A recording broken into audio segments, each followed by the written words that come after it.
Halo Style Lovers, ketemu lagi sama aku Cherry Stylo di podcast Semua Bisa Cantik, Stop Beauty Shaming, dimana kita akan membahas bahwa kecantikan itu bukan sekadar tentang penampilan luar belaka. Hari ini topik yang mau aku bahas adalah tentang rasa insecure atau rasa nggak percaya diri yang aku yakin banyak Style Lovers juga pernah mengalaminya. Dan tentunya aku juga nggak sendirian, hari ini aku ditemenin sama Nabila Eileen atau akrabnya dipanggil Ai. Ai ini adalah Style Babes batch pertama ya. Batch pertama, dan Ai juga mau sharing gimana sih dulu dia pernah ngerasa insecure dan gimana dia bisa mengatasi perasaan itu dan sekarang jadi perempuan yang lebih percaya diri gitu. Oke, Ai mungkin sebelum kita mulai boleh perkenalkan dirinya dulu ke Style Lovers. Oke, hai Style Lovers, aku Nabila Aileen Vidya Putri, tapi biasanya teman-teman aku manggil aku Ai, ya, keluarga aku juga manggil aku Ai. Dan kesibukan aku saat ini, aku baru aja diterima di salah satu perusahaan swasta di Indonesia sebagai customer support staff. Oke. Gitu. Jadi kesibukan sehari-hari ya sebagai wanita karir aja Iya, gitu ya. wanita karir. Oke deh.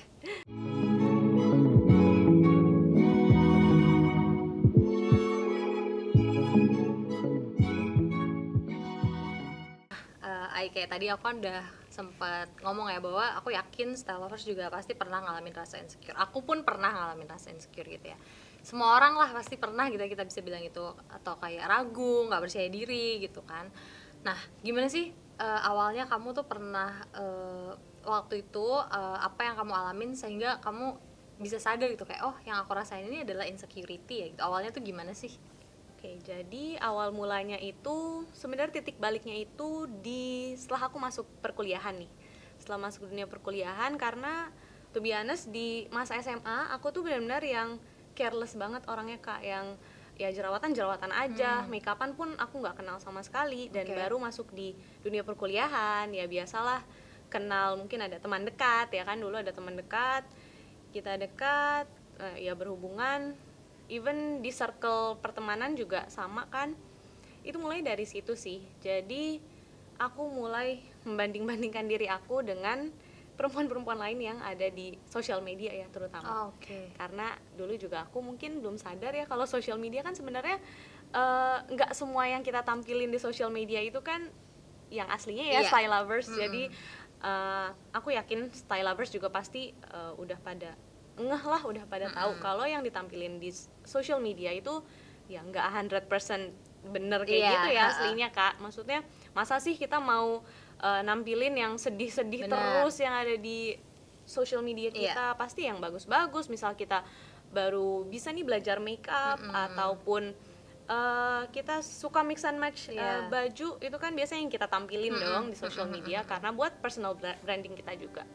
Nah, dulu tuh aku karena faktor teman dekat juga sih ya, Kak. Jadi itu sangat pengaruh banget, itu faktor eksternalnya ya. Jadi yang bikin aku nggak pede, aku ngerasa kok kayaknya aku nggak enough ya kalau dibandingkan dengan yang teman dekat aku ini, misal ngefansin, or yang teman dekat aku ini dia deket juga sama orang lain yang mungkin aku ngebandinginnya dia lebih dari aku gitu.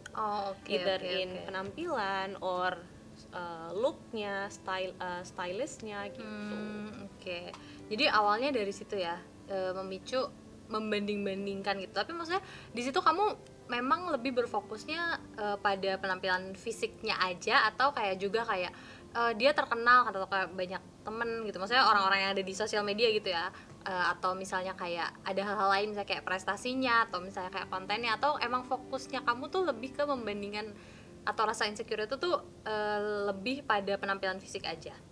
Kalau waktu itu sih memang lebih ke penampilan fisik aja gitu ya. Jadi karena dari aku pribadi juga aku merasa kurang sebenarnya, Kak, di situ. Jadi aku nggak pede karena diri aku sendiri ngerasa aku kurang di bagian look, di bagian penampilan, di bagian styling. Tapi ya memang dari itu sendiri sebenarnya si insecure ini tuh bikin aku juga jadi introspeksi sebenarnya, Kak. Jadi like akhirnya aku juga sadar, ada di satu titik poin tuh aku sadar kalau ini sebenarnya nggak ada gunanya loh kita ngebandingin diri kita dengan orang lain. Karena kalau kita bandingin terus pasti nggak bakal habis gitu. Dan kalau aku akhirnya jadinya nanemin ke diri aku sendiri ya, kalau mau bandingin diri itu lebih baik bandingin diri kita yang sekarang ke diri kita yang sebelumnya. Itu lebih lebih oke. Apalagi kalau style lovers mau ikutin, mendingan kita bandingin diri kita yang sekarang sama diri kita yang sebelumnya. Sih. Kan tadi Ai juga cerita nih bahwa kayak awal mulanya banget tuh adalah kamu pernah ada di hubungan gitu ya sama pasangan ya. Nah, tapi waktu itu lingkungan sekitar kamu selain pasangan nih, misalnya kayak teman-teman sendiri, circle kamu atau kayak anggota keluarga gitu, juga ikut mempengaruhi rasa insecure itu nggak sih? Ada nggak sih?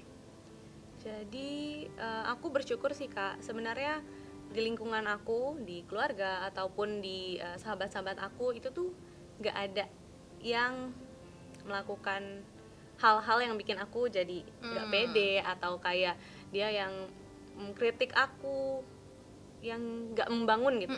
Jadi sejauh ini sih dari keluarga ataupun sahabat-sahabat sebenarnya nggak ada. Jadi ini juga buat pelajaran juga sih ya Kak, buat kita kita tuh megang peranan penting juga buat ngontrol circle kita. Kalau misalnya orang itu emang nggak berdampak positif buat kita, ya udah tinggalin gitu. Maksudnya entah tinggalin, entah kita pokoknya punya kontrol di hal itu gitu. Jangan sampai orang lain tuh bikin kita merasa nggak pede. Iya, benar. Dan itu pun Ai aja di lingkungan yang sebenarnya cukup suportif, tapi tetap bisa mengalami rasa insecure itu karena nggak tahu ya, mungkin berangkatnya dari diri sendiri dan juga sebenarnya exposure diri sendiri terhadap media sosial gitu ya, tetap bisa gitu. Nah, kan apa ya, rasa insecure itu sendiri tuh kadang membuat kita tuh jadi lebih berfokus sama kayak kegagalan diri sendiri gitu ya kan, atau enggak kayak penilaian dari orang lain gitu, atau misalnya kayak kita jadi terobsesi pengen jadi apa ya, semuanya tuh bagus, semuanya sempurna gitu, padahal kan maksudnya ya hidup tuh nggak selalu harus kayak gitu kan. Kalau Ai sendiri nih, ada nggak sih dampak dari rasa insecure itu yang benar-benar mengaruh secara langsung ke aktivitas kamu sehari-hari, atau mungkin hubungan kamu sama orang-orang terdekat, termasuk pasangan kamu tadi gitu, dari rasa insecure yang sebenarnya ada di diri kamu tapi ternyata itu bisa mengganggu hubungan kamu sama pasangan misalnya, atau kayak mengganggu aktivitas sehari-hari, misalnya kayak karena nggak pede jadi kayak susah bergaul dan lain-lain gitu, ada nggak sih? Oke, jadi dampak yang paling aku rasain sih ya, memang jadi nggak pede sih untuk bergaul, untuk misal menjalin hubungan baru gitu ya, berteman or gimana, itu kadang aku enough nggak ya buat masuk ke circle ini, aku pantas gak sih ada di sini gitu loh. Tapi balik lagi, karena aku sadar gitu ya, kalau insecure itu tuh sebenarnya juga dia bentuk lain dari overthinking Kak. Jadi akhirnya cara aku buat ngatasin si overthinking ini tuh, aku benar-benar harus ngedistract diri sendiri sih. Ngedistract diri sendiri, aku tanyain lagi sama diri aku, sebenarnya kenapa sih mikir kayak gitu. Terus positifnya buat diri kita nih apa sih gitu kan. Nah, Style Lovers, kalau kalian suka dengan podcast Semua Bisa Cantik ini, kalian juga bisa denger di Spotify, linknya ada di description box di bawah ya. Kalau kalian suka video ini, jangan lupa klik like, comment, share, dan subscribe ke channel YouTube Style Indonesia biar nggak ketinggalan video-video berikutnya. Bye!